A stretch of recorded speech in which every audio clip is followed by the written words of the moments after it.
biggest challenge we face in this place today is forgetting where we are coming from, why we are here, and where we are headed to. It is easy to get to this place, and even if you are born in this country, I don't care.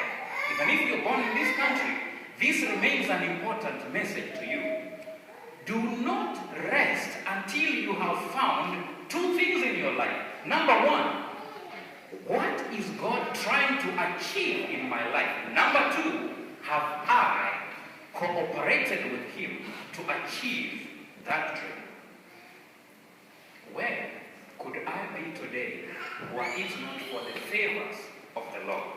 I know where I could be was not God gracious to me. And here is the point one more time.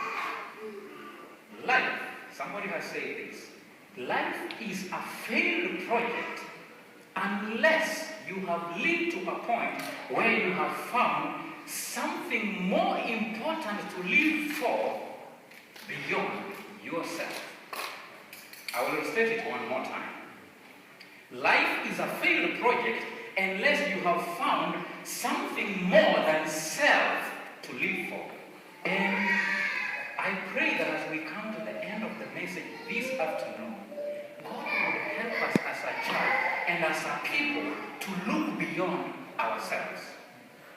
You know, it's easy to think and say, wow, now that the Lord has blessed me with this good job, I'm going to get better clothing.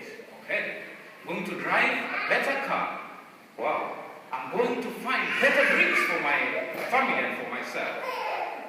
I'm going to earn better, and I'm going to lead a comfortable life.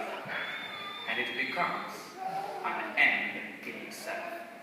And while we are talking about challenges facing all of us, whether young or old, I pray that we may learn to set higher goals as God's people. And I'll quickly mention to you a quote I got from Ellen G. White in the book called Mind, Character, and Personality, page 105. She said the following, very important.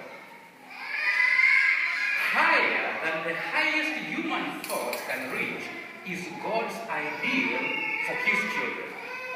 Higher than any human thought can comprehend is God's ideal for you and for me. And I pray this afternoon, not knowing when again I will find an opportunity to speak to you, that may the Lord help us sit back and ask yourself, what is God trying to achieve in my life? Is it just for the purpose of making more money? Is it just for the purpose of getting famous or getting political power, as it were? Or could it be just for the purpose of getting a good husband, a good wife, and that becomes an end of it? Higher than any human thought can comprehend is the purpose of God for us as His children. And I pray, this is a question that nobody can answer for you. I can't. It's a question you have to sit and address between you and your God by yourself. Sit back, take time, reflect, sit before the Word of God and ask yourself, God, pray, ask God, what are you trying to achieve in my life? And I pray that you don't die before that question is answered in your life. I pray that you don't get too old before you answer that question. And I'm finishing now.